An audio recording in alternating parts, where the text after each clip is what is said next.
سلام. امیدوارم که حالتون خوب باشه. به فصل آخر کتاب گفتگوهای عاشقانه ناتاشا لان رسیدیم. فصلی که از بقیه فصلها طولانی تره، برای من غم انگیزتره و شاید درسای خیلی زیادی رو میتونم بگم که از این فصل گرفتم تو این ویدیو، به خاطر اینکه تعداد گفتگوهایی که میخوایم بخونیم بیشتر از فصلهای قبلیه. اینه که من یه مقداری در مورد هر کدوم از اون مصاحبه ها کوتاه‌تر صحبت میکنم، اما این دید رو داشته باشید که ما الان فکر کنم 7 یا 8 تا گفتگو رو در موردش میخوایم صحبت کنیم. این فصل بچه‌ها عنوانش خیلی قشنگه. عنوانش اینه که وقتی عشقی را از دست میدهیم چطور دوباره خودمان را جمع و جور کنیم و سر پا شویم. یه جمله هم همون اولش نوشته از جوانا میسی: وقتی قلبی میشکند بعدش میتواند کل جهان هستی را در خود جا بدهد. من راستش همین الانی که دارم این ویدیو رو ذخیره میکنم توی روزهایی از زندگیم هستم که همین چند روزه البته که سوگوار از دست دادن یک آرزو هستم، یا شاید میتونم بگم یک رابطه، یا شاید نمیدونم چی دقیقاً، ولی همونطور که میدونین من قبل از اینکه هر ویدیو رو بخوام ذخیره کنم خودم یک دوباره بعد از نمیدونم چندمین بار دوباره اون فصل کتاب رو میخونم و با تمرکز کامل در حقیقت ویدیو رو ذخیره میکنم. وقتی که این تکه رو میخوندم غم خیلی زیادی توی قلبم بود و نمیدونم از چشام پیداست نه، کلی گریه کردم و بعدش پا شدم و صورتمو شستم و آماده شدم برای این ویدیو. خیلی واقعیه اون چیزی که ما توی این فصل میخونیم، خیلی واقعیه، کما اینکه تجربه فقدان در زندگی هر کدوم از ما هم خیلی واقعیه. من فکر میکنم که وقتی فرصت داشته باشیم درباره عشق، درباره رابطه، درباره آرزوهایی که برای بودن با عزیزانمون توی ذهنمون آماده کردیم، بتونیم یاد بگیریم که در موردش حرف بزنیم، بتونیم در مورد فقدانش حرف بزنیم. این بهمون کمک میکنه که تاب‌آوریمون در تجربه های بعدیمون بهتر و بیشتر بشه. من خیلی ممنونم، قدردانم بابت این فرصتی که داشتم و این فصل رو خوندم و چیزهایی شنیدم توی این مصاحبه ها که جای دیگه ای بعضیاشون رو نشنیده بودم. خب بریم سراغ گفتگو. من نکاتی که یادداشت کردم و میگم و بعدم با هم دیگه جمع‌بندی میکنیم این فصل رو. توی این فصل ناتاشا خیلی در مورد خودش صحبت میکنه. اول فصل، وسطاش، آخرش، و یادداشت‌های خودش مثل تمام کتاب یادداشت‌های بسیار بسیار آموزنده‌ایه و آقای حقیقت هم خیلی متن این کتاب رو روون ترجمه کردن. و اول این فصل رو ناتاشا با تجربه خودش شروع میکنه که وقتی که بچهش رو از دست میده، چی رو از دست میده دقیقاً، آرزویی که داشته و چیزهایی که دلش میخواسته اتفاق بیفته و نیفتاده و از اون تجربهش حرف میزنه و کاملا صادقانه و بسیار سخاوتمندانه روی صندلی آسیب پذیری میشینه و از تجربه خودش و همسرش میگه. و بعد اینو مطرح میکنه که من فکر کردم که راجع به این باید حرف زد. یعنی ما نمیتونیم راجع به عشق حرف بزنیم، راجع به پیدا کردن عشق حرف بزنیم، راجع به مراقبت از عشق حرف بزنیم، ولی راجع به از دست دادن عشق حرف نزنیم، چون به هم گره خورده و اینا جزئی از همدیگه هستن. و از این جهت به نظر من این کتاب بسیار هوشمندانه نوشته شده. اولین کسی که ناتاشا باهاش گفتگو میکنه خانم جاستین پیکاردی هست، روزنامه‌نگار نویسنده بریتانیایی، 1963 به دنیا آمده، یعنی الان 63 سالشه و درباره تجربهش از 2 سوگ پشت سر هم میگه. خانم جاستین خواهرش رو از دست میده و بعد از اون از ازدواجش بیرون میاد و جداییش، طلاقش، اونجوری که خودش توی این گفتگو توضیح میده، به دلیل این بوده که همسرش تصمیم میگیره بره با کس دیگه رابطه عاطفی رو شروع بکنه و این ناچار میشه که از اون رابطه بیرون بیاد به همراه 2 پسری که داره و اینجوری که خودش توصیف میکنه این ترک شدنه براش خیلی آزاردهنده و سخت بوده و چند ماه قبلش هم که خواهرش رو از دست داده بوده. میگه این دوتا تجربه کنار همدیگه به من یاد داد که جهان با وجود این که فقدان خیلی درد داره یه جای زیباتریه. چرا که انگار که دیگه ته دنیا رو دیدی و میگی که نمیخوام که اسیر ترس هام باشم. تهش چی میشه؟ دیگه بدترین اتفاقی که میتونه بیفته اینه که من خواهرم از دست دادم. دکترها ما رو جواب کردن و بعد توی اون روزهایی که حالا ماهایی که این بیماری رو طی کرد من کنارش بودم و من میدیدم که چقدر هنوز کماکان عاشق زندگیه. میگه وقتی که خواهرم رو از دست دادم به نتیجه رسیدم که اون تا لحظه آخر مرگش به زندگی فکر میکرد. من از ترس اینکه بخوام فکر کنم نخواد اتفاق بدی بیفته خیلی از کارهایی که شاید دوست دارم انجام نمیدم، ولی خواهر من داشت میمرد اما همونقدر عاشقانه و با شوق زندگی میکرد. میگه که اون اتفاق و بعدش باز بیرون اومدنم از زندگی مشترک اینو بهم گفت که تهشو من دیدم دیگه بالاتر از سیاهی که دیگه رنگی نیست.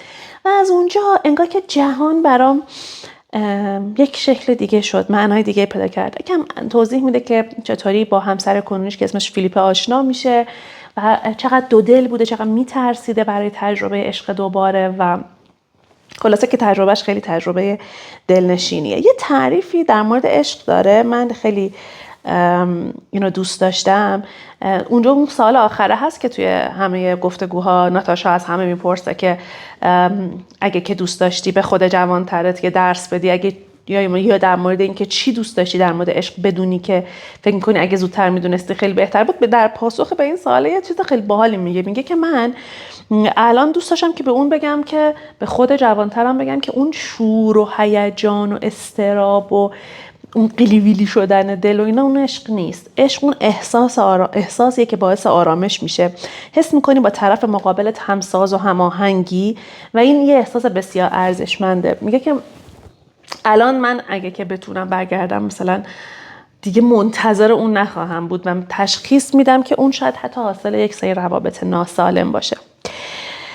نفر بعدی که ناتاشا باش صحبت میکنه ملانی رید، خبرنگار 67 ساله است و یه جریانی تو زندگی این خانم پیش میاد که خیلی زندگیشو تغییر میده. ایشون در حال اسب سواری یک سانحه براش اتفاق میفته و گردن و کمر آسیب میبینه سال 2010 و از گردن به پایینش فلج میشه و ویلچر نشین میشه. و این در حقیقت این شخص درباره سوگ از دست دادن سلامتیش حرف میزنه و اینکه چقدر این فقدان شکل زندگیش و رابطه هاش رو تغییر داده و نگاهش رو به جهان.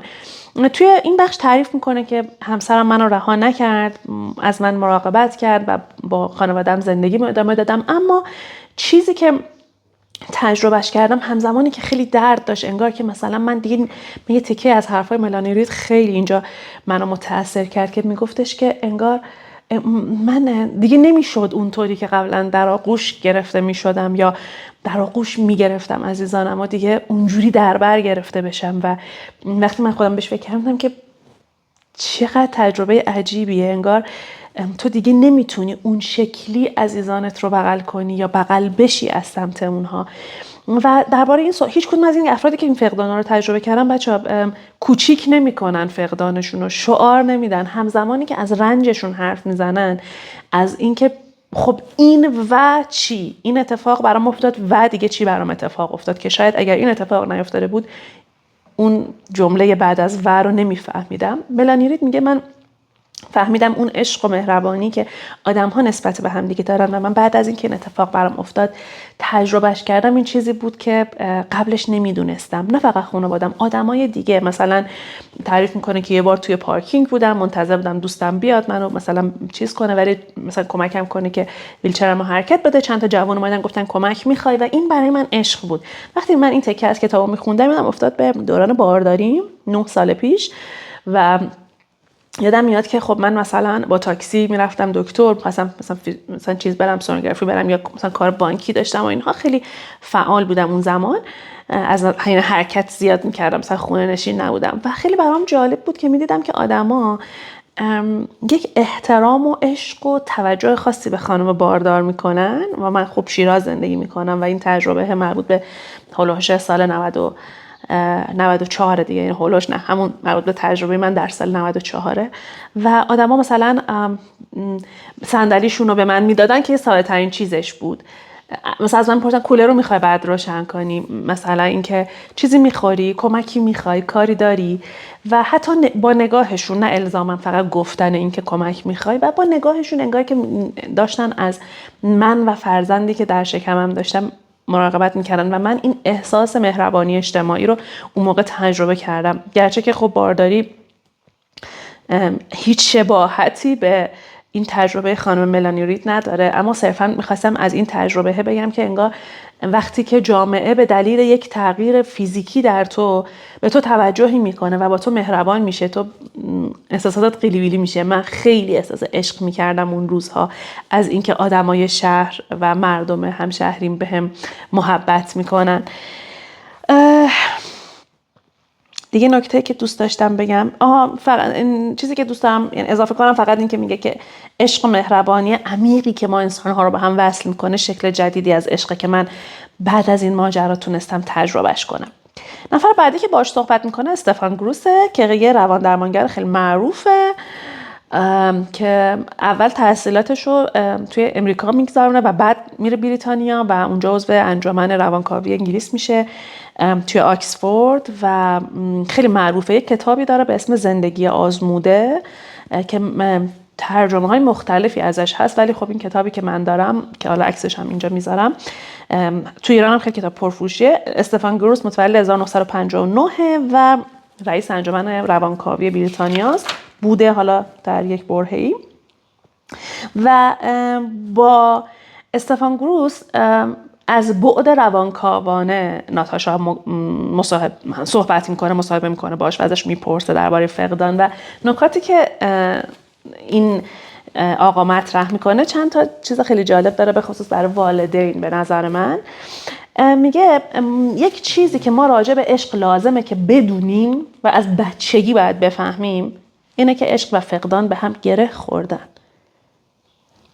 ما نمیتونیم عشق رو تجربه کنیم و سوگ رو تجربه نکنیم، جفتش به هم وصله. و شاید از همون کودکی توی رابطه‌مون با بچه‌هامون خوبه که اینا رو توی زندگی بچه‌ها مثلا جاری بکنیم. حتی توصیه میکنه، میگه مثلا مرگ حیوان خونگی، در مورد فوت آدم‌هایی که مثلا چند پله دورن، خیلی وابستگی عاطفی بچه ما بهشون نداره، یا اصلا گفتگو درباره این که مثلا این گیاه میمیره، این مورچه میمیره، این گربه میمیره، و حتی درباره این که من تا ابد با تو نخواهم بود، نه اینکه منم میمیرم تو بدبخت میشی. منظورش اینه که به هر حال بچه‌ها بزرگ میشن و ما رو ترک میکنن و گفتن و هم از سمت خودمون پذیرشش، هم گفتنش به اونا کمک میکنه به بچه‌ها که با موضوع فقدان از کودکی آشنا بشن و با این تصور به بزرگسالی نرسن که من این رابطه رو دارم و فکر میکنم که تا ابد دارم و فکر میکنم که تا ابد با همین کیفیت دارم و از دستش نمیدم.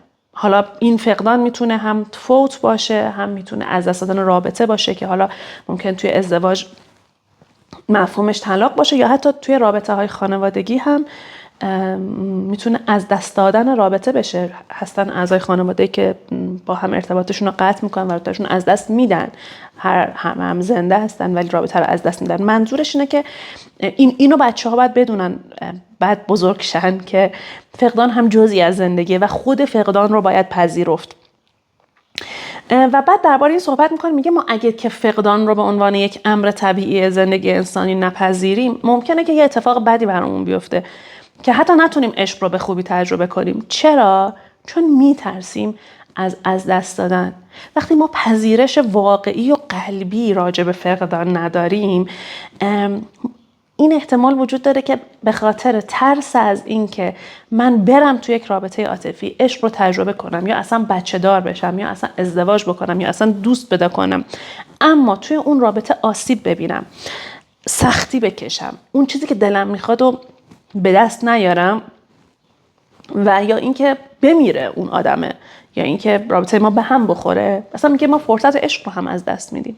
پس اصلا به خاطر اینکه ما بتونیم عشق رو به شکل قشنگ و اصیل و لذت بخش و زیباش تجربه کنیم، لازمه که بتونیم فقدان رو بپذیریم و بگیم اوکی خب پس ممکنه که اتفاقی بیفته، ولی من برم تو دلش، بذار تا جایی که میشه، تا وقتی که فرصتش هست ازش لذت ببرم. و میگه فقدان جزئی از روند سالم زندگیه، در عین حال که هم دردناکه، هم تلخه و هم شیرین. این گفتگو خب خیلی نکات جالبی داره، مثل اون گفتگوش دیگه با خانم سوزان اورباخ یا با فیلیپا پری که اون دوتا هم درمانگر بودن.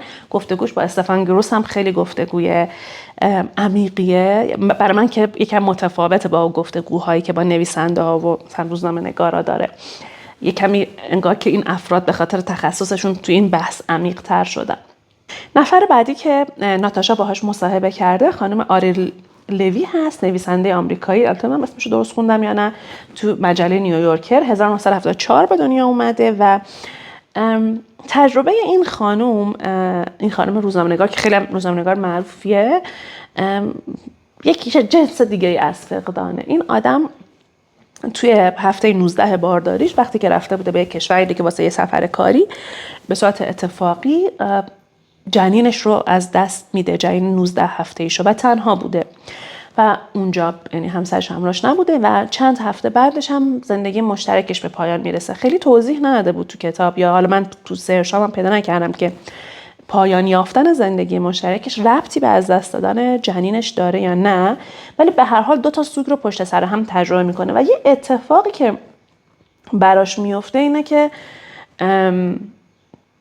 عشق رو تجربه میکنه و یه آدمی که توی همون اولین لحظه سوگش باهاش ملاقات میکنه. اون آقای دکتری که پزشکشه که فرزندش رو از دست میده، پسرش رو از دست میده، اون آقای پزشکش بوده، آقای به اسم جان، و اینها اولین بار اونجا هم ملاقات میکنن توی اون تجربه سوگ و بعد خب ارتباطشون رو به شکل ایمیلی ادامه میدن و بعد دیگه رابطهشون رو بیشتر میکنن با هم و بعدم که دیگه با هم ازدواج میکنن.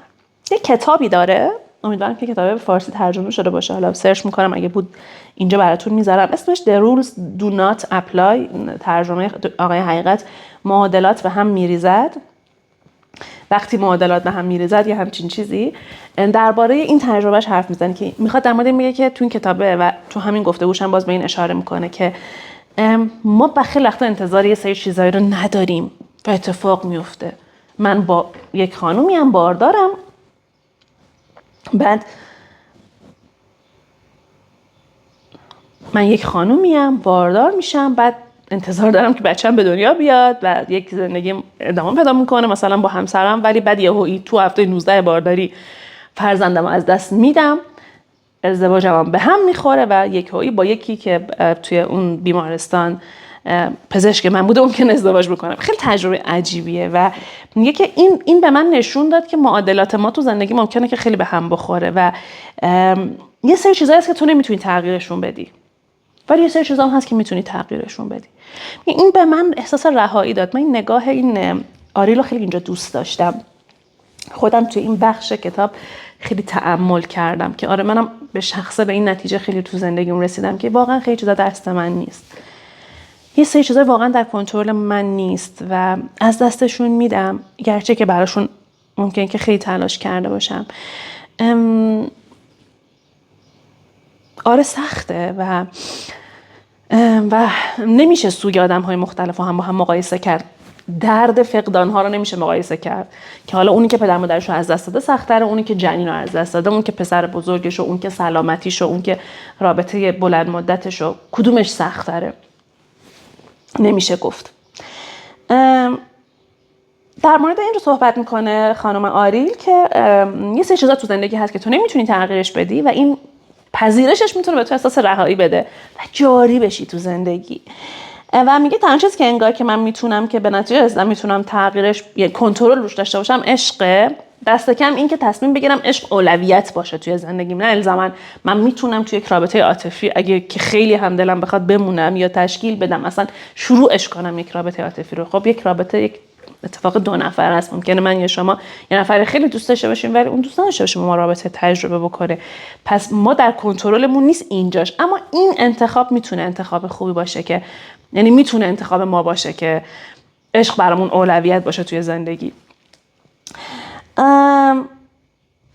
در ادامه یه خاطره رو ناتاشا تعریف میکنه از تجربه مادر بزرگ خودش از مرگ فرزندش، یعنی عمه ناتاشا که اسمش لویزا بوده و یک حادثه تلخی براش اتفاق میفته و فوت میکنه و میگه که اون زمانی که مادر بزرگ من زندگی میکرد نمیتونست یا نمیشد که درباره سوگش حرف بزنه و نمیخواست شاید. و میگه من هیچ وقت نتونسته، با اینکه میدونستم که یک عمه‌ای داشتم که خیلی کوچیک بوده و مادر بزرگم اینو از دست داده و یه یادگاری های ازش داشته، ولی هیچ وقت در مورد اون فقدان باهاش حرف نزدم. و میگه تا فوت کرد و حتی وقتی که فوت کرد توی مراسم تشییعش اسم لویزا رو به عنوان فرزندش آوردن و میگه راجبش از پدرم گاهی پرسیدم. اما خود ناتاشا میگه من خیلی حسرت دارم درباره اینکه نشد که حرف بزنیم یا خودش نمیخواست، نه اینکه من حرف نزدم. میگفت خودش اصلا انگار که دوست نداشت که در اون رابطه حرف بزنه و توی خاطرات میشنوه که مثلا یه نامه‌ای دریافت میکنه این آدم از همین مادر بزرگ که مثلا تو خیلی کوتاهی کردی و تو مثلا مقصر مرگ فرزندت بودی. و ناتاشا اینو مقایسه میکنه با حمله هایی که تو فضای مجازی این روزا آدما میکنن به دیگران که مثلا تو این اتفاق برای بچه‌ت افتاد خودت مقصر بودی یا چی. میگه آره اون موقع هم مثلا آدما نامه مینوشتن همینقدر نامنصفانه و ناعادلانه و بدون توجه به سوگ یک فرد ممکن بوده که بهش حمله کنن که اون کردن. همین الانم خیلی رایجه. میگه من خیلی دوست دارم آرزو کنم که بشه که راجع به مرگ حرف زد و آدمای زیادی مثل مادر بزرگم اون تجربه رو نداشته باشن. شخص بعدی که ناتاشا باهاش مصاحبه میکنه یک بازیگر امریکایی به اسم گرگ وایز که سال 2016 خواهرش به اثر سرطان میمیره. اسم خواهرش کلر هست و تجربه خیلی جالبی داره. بر من جالبه از این جهت که این برادر مدت طولانی از خواهرش چند ماه مراقبت میکنه به تنهایی و ماهای آخر زندگی خواهرش رو پیشش میمونه و توی متن مصاحبه هم میگه که من از اما همسرم ممنونم که این فرصت رو به من و خواهرم داد که ماهای آخر زندگیش رو با هم باشیم.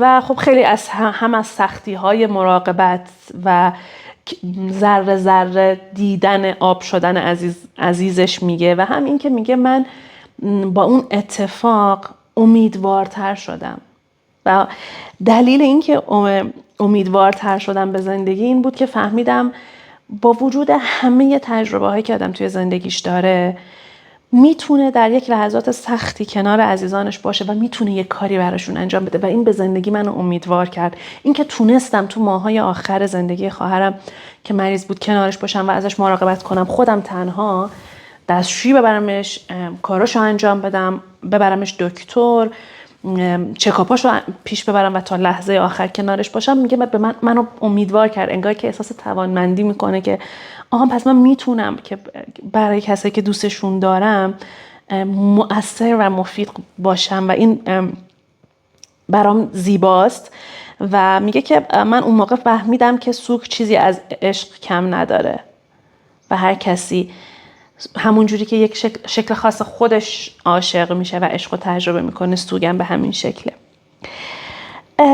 یک کوچولو اینجا خود ناتاشا در مورد این که صحبت میکنه که خوبه که راجع به مرگ حرف بزنیم و دوتا گفتگوی بعدی هم باز راجع به مرگ سه تا گفتگوی بعدی. روزنامه نگار گری یانگ 1969 به دنیا اومده و یک آقای سیاه‌پوسته. ایشون هم تو 19 سالگی مامانش رو از دست میده و در مورد این تجربهش حرف میزنه و میگه من تا 17 سالگی اصلا رابطه خوبی با مامانم نداشتم. بعد 17 سالگی میره یک کشور دیگه ای مدرسه 1 سال و میگه وقتی از اونجا برگشتم انگار فرصت اینو پیدا کردم تو 1 سال بین 18 سالگی تا 19 سالگی که یک رابطه با کیفیتی با مامانم تجربه کنم و این خیلی برام ارزشمند بود که چه خوب که این اتفاق افتاد. اگه مامانم از دست دادم و ما همون رابطه داغون که مثلا توی 10 سالگیم با هم داشتیم من خیلی حسرت میخوردم. میگه من وقتی که 19 سالگی مامانم از دست دادم فهمیدم که یه چیزای مهمی در مورد زندگی فهمیدم. یکیش این بود که زندگی همینه و واقعیت ممکنه مثل یک سیلی بخوره تو صورت ما و هر کدوم از ما یک زمانی باش مواجه میشیم. این اتفاق برای هممون میفته، دیر یا زود. برای من، برای شما ممکنه که یکی خوششانس‌تر باشه، دیرتر براش اتفاق بیفته. به هر حال این اتفاق برای هممون میفته. میگه من اون موقع که این اتفاق برام افتاد، مرگ مامانم این شهامت رو بهم داد، نه فقط بلافاصله بعد از مرگش، تا آخر زندگیم این شهامت رو بهم داد که برای کاری که دوستشون دارم بجنگم. بعضی وقتا ما میدونیم که چه چیزایی دوست داریم، اما میترسیم از شکست خوردن، میترسیم از نشدن، میترسیم. میگه من وقتی مامانم مرد به این نتیجه رسیدم که برم تو دلش و به این فکر کنم که منم میمیرم، عمر منم تموم میشه، چرا که نه، منم برم اون چیزایی که دوست دارم رو تجربه کنم. حتی روزنامه‌نگار خیلی معروفی بوده و از روزنامه میاد بیرون و میره توی دانشگاه و کار پژوهشیش رو ادامه میده. میگه با اینکه به نظر همه این بود که من خیلی کار احمقانه دارم میکنم، اما تصمیم گرفتم این کارو بکنم و از تمام زندگی من تلاش کردم به جای که پول جمع کنم، وقتی کار میکنم فقط پول بذارم روی پول، تلاش کنم که تجربه های جدید کنم و این درسی بود که از فوت مادرم گرفتم. نفر بعدی که باهاش مصاحبه میکنه خانم لیسا تادئو هست که 1984 به دنیا اومده تو نیوجرسی، نویسنده است و روزنامه‌نگاره و توی حوزه روزنامه‌نگاری ورزشی انگار که معروفه.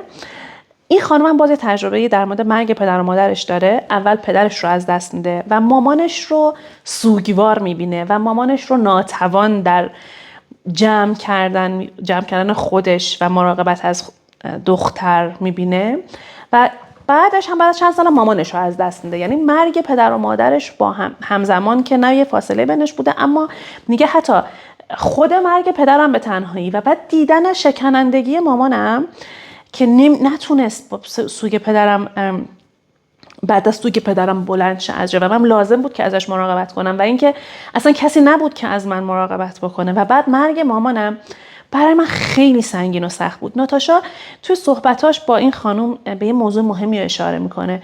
اگه آدمای دیگه از پس سوگشون یه جوری برمیان یا اینکه نمیدونم راحت به زندگی برمیگردن یا اینکه تلخی کمتری رو مثلا تجربه میکنن، به معنای این نیست که اون درستشه و اگه کس دیگه یه جور دیگه تجربه میکنه غلطه. خیلی راحت اعتراف میکنه که من اصلا با سوگ پدر و مادرم کنار نیومدم.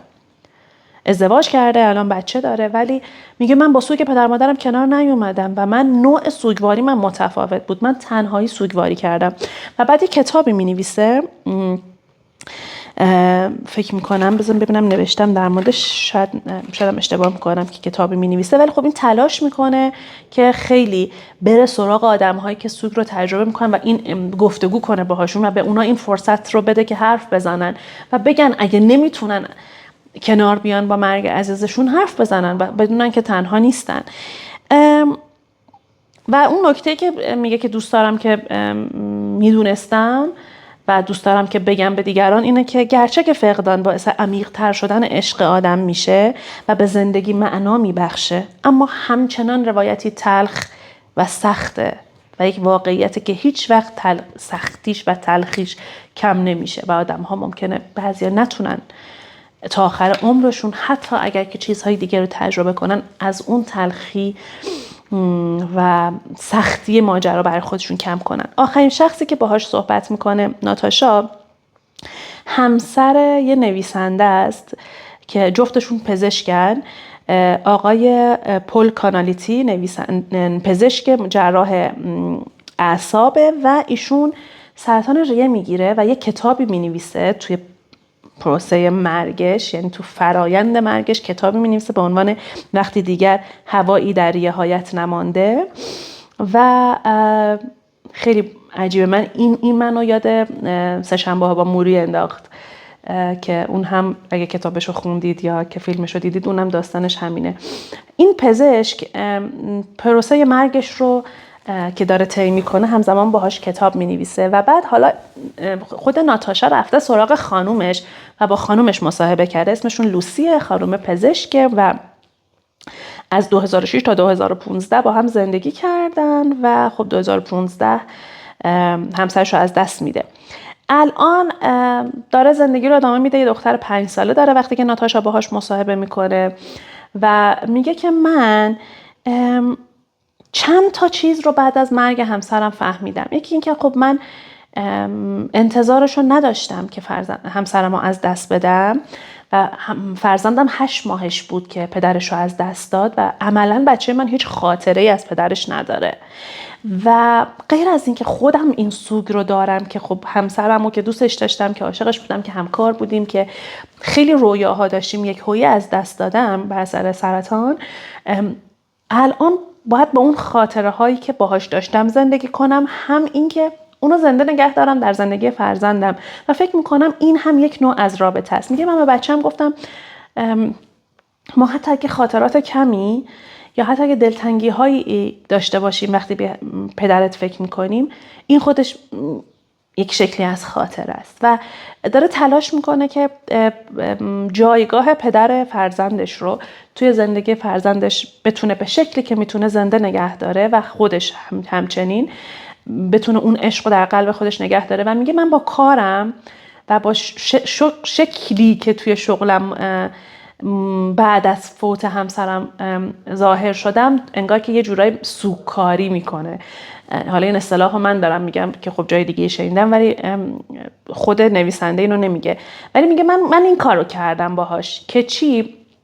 میگه من توی اون روزهای سخت همسرم فهمیدم که یکی از معانی عشق اینه که ما تو روزهای سخت کنار هم بمونیم. این خیلی رمانتیکه که ما بتونیم تو روزهای سخت کنار هم دیگه بمونیم. و خب بعد از این که همسرم رو از دست دادم، یه بار دیگه تونستم توی موقعیت قرار بگیرم و کنار آدم‌هایی باشم که دارن رنج رو در بیماری تجربه میکنن و من فارغ از این که یک پزشکم و میتونم اونها رو درمان کنم، میتونم به عنوان یک انسان کنارشون قرار بگیرم. و کسی که در تجربه رنج نیاز داره غیر از این که درمان بشه، نیاز داره که کسی کنارش باشه و شاهد رنجش باشه. و میگه من تلاش کردم که به عنوان یک پزشک همچین حضوری رو کنار بیمارانم داشته باشم و این به سوگم معنا داد. خیلی برای من این تکه هم جالب بود. این آخرین گفتگوی کتابه. دوست دارم هنوز این ویدیو رو تموم نکنم و اختصاص بدم قسمت آخر ویدیو، دقیقه‌های آخر رو به خود ناتاشا که یک شجاعت خیلی زیبایی رو آخرین کتاب به خرج میده بعد از تموم شدن گفتگوش. و عنوان این چپتر آخر صفحه 409 تا صفحه 432 عنوانش اینه: دل به دریا زدن. دوست دارم این تکش رو بخونم و بگم چرا خیلی منو تحت تاثیر قرار داده این تکه آخری کتاب. میگه خودت رو به آب و آتش نزن تا جواب سوالهایت را پیدا کنی. به جواب نخواهی رسید چون از عمق جانت با آنها زندگی نکرده ای. باید همه چیز را با تمام وجود تجربه کنی و تو پیش از اینکه بخواهی به جواب برسی باید بزنی به دل سوالها. این البته از یک شخص دیگه ایه، خانم راینر ماریا ریلکه فکر کنم، اگه خانم باشه درست بگم. ناتاشا اینجا از فوریه 2020 درباره خودش داره می‌نویسه که میشه انگار 3-4 سال پیش که تست بتاش مثبت میشه ناتاشا. و میگه من الان دارم خیلی شجاعت به خرج میدم که دارم اینو مینویسم، چون نمیدونم وقتی کتابم چاپ میشه سرنوشت این بارداری چی میشه. من دوباره سقط رو تجربه میکنم یا فرزندم به دنیا میاد، ولی میخوام در موردش بنویسم، درباره اینکه تجربه دوباره بارداری با تجربه قبلی سوگ باعث شد که من اصلا این بارداری دوم رو شکل دیگه ای تجربه کنم. هم خودم هم همسرم دن. و خیلی روایتی که اینجا ناتاشا میکنه برای من درسی از تاب‌آوری بود.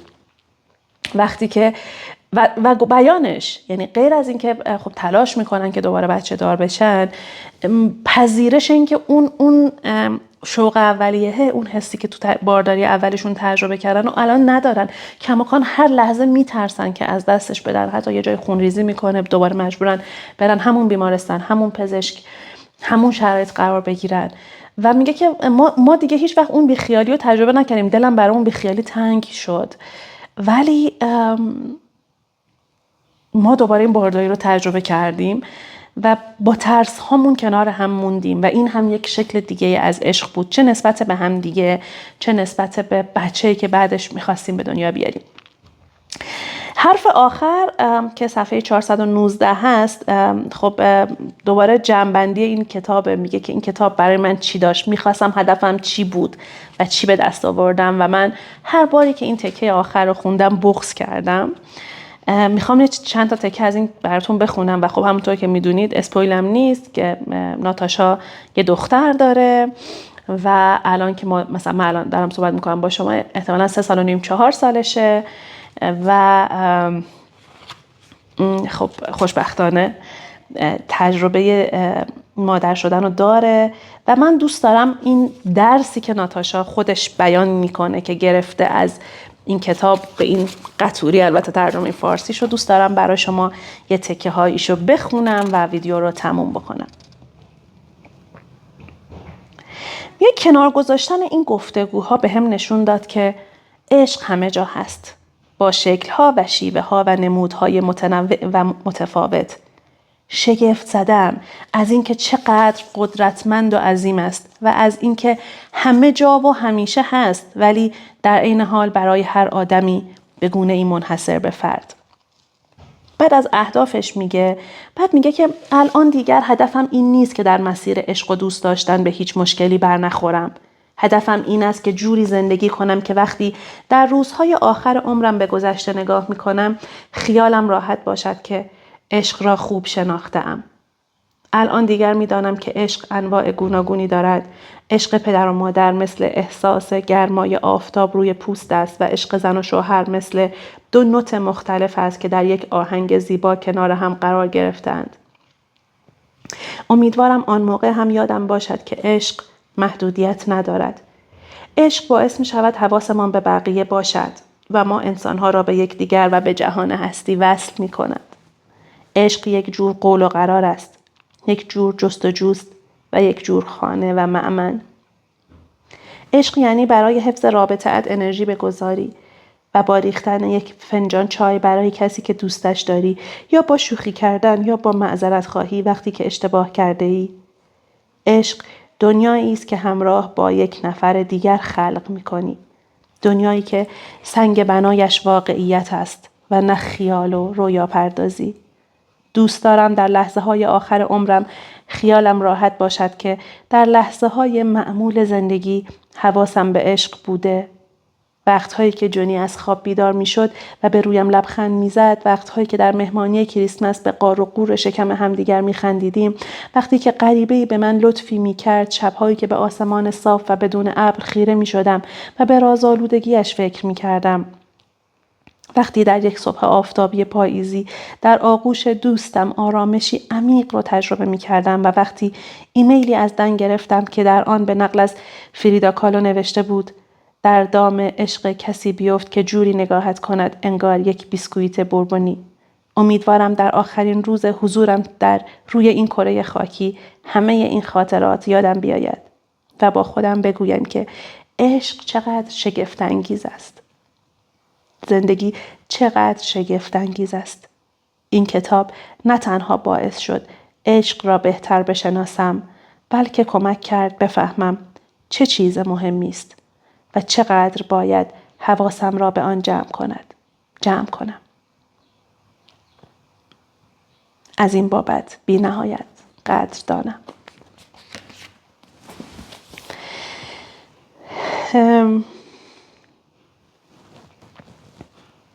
ممنون از همراهیتون. برای من حرف زدن از این فصل راحت نبود چون بیشترش بغض داشتم. منتها خیلی قدردانم از اینکه این کتاب رو خوندیم با هم دیگه. این فصل رو از دست ندید. خیلی جمله های قشنگی داره که میتونه مثل چسب زخمی باشه روی زخمهای فقدان که هر کدوم از ما ممکنه به شکل‌های مختلفی تجربهش کرده باشیم. سوالی که دوست دارم بپرسم که در موردش با هم حرف بزنیم اینه: فقدان برای تو چه شکلیه؟ چقدر فکر میکنی که فقدان رو پذیرفتی یا چقدر ازش میترسی؟ آیا میتونی که عشق و فقدان رو کنار هم ببینی مثل دو بال یک پرنده یا نه؟ چه احساسی راجع به سوگ داری؟ اگه بخوای یکی از تجربه های فقدانت رو برای ما بگی، اون چیه؟ توی کامنت بنویسید یا توی جلسه‌ای که با هم در موردش حرف میزنیم. به من که خیلی خوش گذشت. امیدوارم که به شما هم همین طوری بوده باشه، برای شما هم همین طوری بوده باشه. دلم نمیاد که ویدیو رو تموم کنم. خیلی این کتاب رو دوست داشتم و داستانهای شخصی عجیبی باش داشتم و همین امروزم باز داستان عجیبی دارم. برام خیلی ارزشمند بود. مرسی از همراهیتون. مراقب خودتون باشین. به امید دیدار دوباره و خوندن یک کتاب جدید دیگه. خداحافظ.